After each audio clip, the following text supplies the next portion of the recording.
नमस्कार डेनकाशी न्यूज में आप देख रहे हैं डेनकाशी news channel.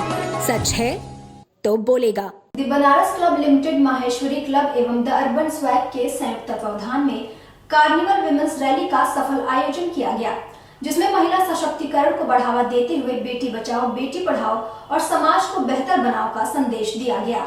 The urban swag की अध्यक्ष पूजा मधोक ने बताया कि इस कार्यक्रम में कुल 65 प्रतिभागियों ने हिस्सा लिया। इसमें 150 मिनट में बनारस क्लब के प्रांगण से शुरू एक ट्रेजर हंट को पूरा कर पुनः उसी स्थान पर पहुंचना था। इस दौरान माहेश्वरी क्लब के अध्यक्ष आनंद, बनारस क्लब के मानद सचिव दीपक माहेश्वरी एवं कोषाध्यक्ष गौरव दास द्वारा सभी प्रतिभागियों का स्वागत किया गया। वहीं ट्रेजर हंट की शुरुआत में मनीष माहेश्वरी ने इसके नियम को विस्तार से प्रस्तुत किया एवं सभी को इस खेल में रोड सेफ्टी को ध्यान में रखने का संदेश भी दिया। अमृत महोत्सव के उपलक्ष्य में बनारस क्लब के द्वारा ये एक ट्रैफिक जागरूकता रैली का आयोजन किया जा रहा है। सबसे अच्छी बात यह है कि महिला एम्पावरमेंट का भी इसमें नज़ारा देखने को मिलेगा। लेडीज अपनी अपनी गाड़ियां चला के शहर में जाएंगी, उसके माध्यम से ट्रैफिक रूल्स का, ट्रैफिक जागरूकता का एक संदेश पूरे शहर में जाएगा। ये एक रैली नहीं है, ये एक ट्रेजर हंट का कार्यक्रम है, जिसमें लेडीज अलग अलग क्षेत्र में जाके वाराणसी की अलग अलग नायाब चीज़ों को खोजेंगी।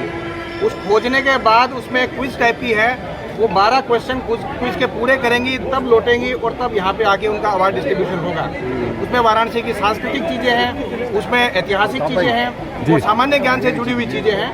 तो कुल मिला के ये इंटेलिजेंस का, एक ट्रैफिक जागरूकता का, महिला सशक्तिकरण का और आज़ादी के अमृत महोत्सव का, इन सबका मेल मिलाप है। और आज संडे का दिन इसलिए चयन किया गया है कि सबसे कम ट्रैफिक संडे को वाराणसी की सड़कों पे होता है और वही रूट इनके द्वारा चिन्हित किए गए हैं जहाँ पे रिलेटिवली ट्रैफिक कम है। तो इस शुभ अवसर पर हम लोग यहाँ पे आके इसका शुभारंभ करने के लिए, हरी झंडी दिखाने के लिए आए हैं। मैं इन सभी महिलाओं को बधाई देना चाहता हूँ कि उन्होंने पार्टिसिपेट किया, अपनी अपनी गाड़ियों को सजा के बहुत एंथुजियाज्म में शहर के लोगों को जागरूक करने के लिए वे सड़क पर उतरी हैं। 75वें आज़ादी के अमृत महोत्सव में 75 गाड़ियों का टारगेट था, परंतु मेरी जानकारी में आया कि 66 के आसपास इनरोलमेंट हो चुका है और भी लेडीज आ रही हैं।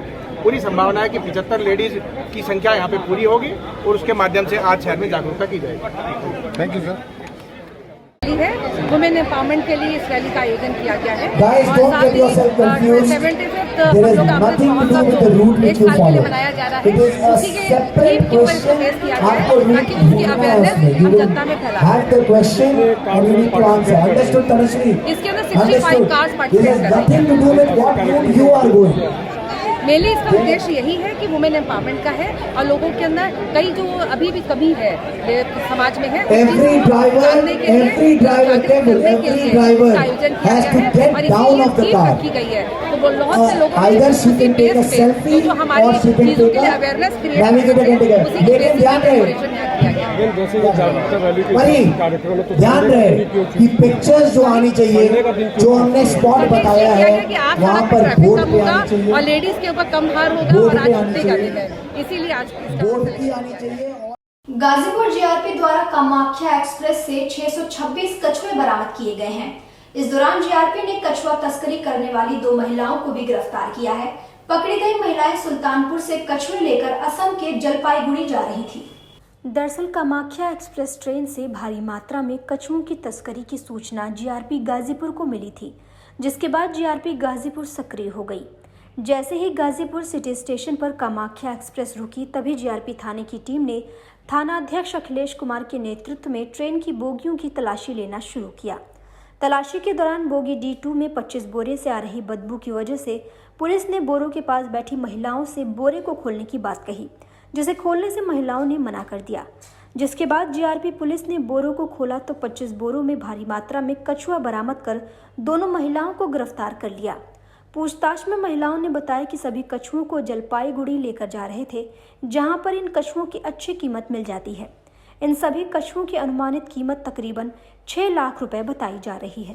सर, आज दिनांक 19/8/2022 को मैं अपने हेड कांस्टेबल वीरेंद्र यादव, प्रदीप यादव, विजय बहादुरपुरी, महिला आरक्षी अनुराधा सिंह के साथ प्लेटफॉर्म पर भ्रमणशील था कि आरपीएफ के एएसआई श्री जयशंकर दुबे, रमाकांत पांडे और एक और हमरा हैं, उनके साथ वो मिले। उनसे हम लोग आपस में वार्ता ही कर रहे थे अपराध व अपराधियों के संबंध में कि मेरे यहाँ से कामाख्या एक्सप्रेस में स्कोर ड्यूटी जाती है। स्कोर ड्यूटी के आरक्षी विनोद यादव द्वारा मुझे फ़ोन करके बताया गया कि सर उक्त ट्रेन के D2 बोगी के अंदर कुछ बोरियां गठरियां रखी हुई हैं जिनसे बदबू आ रही है।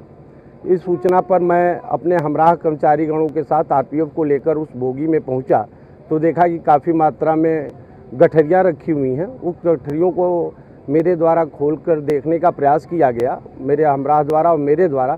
तो वहाँ बैठी 2 महिलाओं द्वारा अपना उसे बताते हुए इसे खोलने का विरोध किया जाने लगा। उसी दरम्यान मेरे द्वारा जो है एक गठरी को खोल ही दिया गया तो उसमें कछुए भरे पाए गए। इसके आधार पर महिला को महिला आरक्षी द्वारा आदेशित करते हुए 2 महिलाएं हैं, इन्हें ट्रेन से उतार लिया गया और इन्हीं 2500 जो सीट के नीचे रखी हुई बोरियां थीं इन्हें प्लेटफॉर्म पर उतार लिया गया। इसे खोलकर देखा गया तो इसके अंदर से 626 नग जो है कछुए बरामद हुए हैं।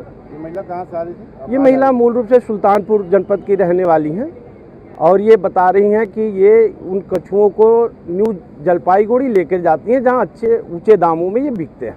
इसकी कीमत कितनी होगी? अब सर कीमत का मुझे अनुमान नहीं है सर। जो ये कछुए जो पाए गए हैं क्या ये प्रतिबंधित जाति के हैं या क्या किस तरह? हाँ सर, प्रतिबंधित जात के हैं। ये हमारे यहाँ वन्य जीव संरक्षण अधिनियम के अंतर्गत दंडनीय है। इसको क्या वन विभाग में सपोर्ट करेंगे? हाँ, वन विभाग को सूचना दी गई है, वो आ रहे हैं, अभी फोन से बात हुई है, आने पर उन्हें हैंड ओवर कर दिया जाएगा। इनके जीवों की रक्षा है। महिलाओं के खिलाफ किस तरह कार्रवाई की जाएगी? सर इनके विरुद्ध वन जीव संरक्षण अधिनियम के अंतर्गत कार्रवाई की जाएगी। और अभी सूचना मिली है हम लोगों को GRP के माध्यम से कि यहाँ कुछ ट्रेन के में ये प्रतिबंधित प्रजाति के कछुआ जो है जो वन्य जीव की श्रेणी में आता है, इसको अवैध रूप से कोई ले जा रहा था। इसको प्राप्त करने हम लोग आए हैं। बाकी विधिक कार्रवाई जो है GRP अपना कर रहे हैं। हम लोगों को ये सुपुर्दगी में मिलेगा, फिर SAGM के आदेश से इन लोगों को इनके प्राकृतिक गंगा नदी में छोड़ा जाएगा। सर ये तस्करी करके ले जा रहे थे तो कितने कछुए बरामद हुए हैं जो आपको मिले हैं और कितने इसकी कीमत लगती है? मानिक कीमत कितनी होगी लगभग? अब कीमत तो इसकी अमूल्य है, वो कीमत इसकी ये कोई बिक्री करने वाली चीज़ तो है नहीं, लेकिन जनरली इसकी तस्करी हो रही है, मार्केटिंग हो रही है। तो इधर से इन क्षेत्रों से अभियान करके अवैध ढंग से ले जाते हैं लोग और इसके जो है मांस खाते होंगे या फिर इसका और भी यूज होता है। इसके कितनी कीमत लगती होगी सर ये जो लोकल स्तर पर देखा जा रहा है? लोकल यहाँ कोई बिक्री होती नहीं है और जो जहाँ वहाँ की रेट्स और कोई निर्धारित थोड़े, ये तो अवैध चीज़ है, कोई कितना भी रेट लगा सकता है, वो अनुमानित है, लेकिन फिर भी मेरे ख्याल से 6-7 लाख रुपए से अधिक की कीमत की होगी। उत्तर प्रदेश के देवरिया में आंगनबाड़ी कार्यकर्त्रियों की बड़ी लापरवाही सामने आई है। आंगनबाड़ी कार्यकर्त्रियों की इस लापरवाही की वजह से आंगनबाड़ी में बच्चों को मिड डे मील की सुविधाएं परस्पर उपलब्ध नहीं हो पा रही हैं। उत्तर प्रदेश सरकार की महत्वाकांक्षी योजना सर्व शिक्षा अभियान के तहत मिड डे मील के द्वारा शुद्ध भोजन छात्रों को देने का निर्देश है। देखा जाए तो जनपद के कई ऐसे स्कूल हैं जहां आंगनबाड़ी कार्यकर्त्री समय से स्कूल में नहीं पहुंचती हैं और न ही समय से छात्र छात्राओं को भोजन मिल पाता है। सरकार ने मेन्यू भी जारी किया है। हर एक दिन अलग अलग तरीके से दूध, अंडा व तहरी जैसे तमाम तरह के भोजन हैं जो कि छात्र छात्राओं को देने हैं, लेकिन अभी तक इस योजना का कायदे से पालन होता दिखाई नहीं दे रहा है। ताज़ा मामला देवरिया के पीपरपाती ग्राम सभा का है, जहां पर आंगनबाड़ी कार्यकर्त्री कभी मौजूद नहीं रहती हैं और आंगनबाड़ी कार्यकर्त्रियों के नीचे 4 सहायक हैं जो कि खुद ही आंगनबाड़ी के कार्य देखती हैं। इस विषय पर बेसिक शिक्षा अधिकारी का कहना है कि जांच कर उचित कार्यवाही की जाएगी। नहीं, निश्चित रूप से मैं इस पूरे प्रकरण की जांच कराऊंगा और जांच में जो भी दोषी होगा उसके खिलाफ सख्त से सख्त कार्रवाई की जाएगी। वहाँ पे मिड डे मील जो भी है वो आंगनबाड़ी हैं, वो अपनी सहायिकाओं को रख करके खाना बनवाती हैं और अपने वहाँ पे मौजूद नहीं रहती हैं और खाना किस समय मिलता है बच्चों को। इस संबंध में DPO साहब ज़्यादा बेहतर बता पाएंगे। उत्तर प्रदेश के मऊ में नाले को लेकर हुए विवाद में 2 पक्षों में गोलीबारी की घटना सामने आई है, जिसमें एक व्यक्ति की मौत हो गई। चौंकाने वाली बात यह रही कि यह गोलीबारी पुलिस की मौजूदगी में हुई है।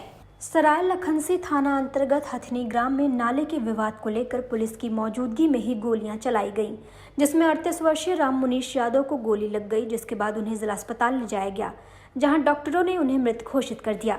बाद में आक्रोशित ग्रामीण मृतक का शव पुलिस से नोकझोंक करके जबरन वापस अपने गाँव ले जाकर अपराधियों की गिरफ्तारी की मांग कर रहे हैं।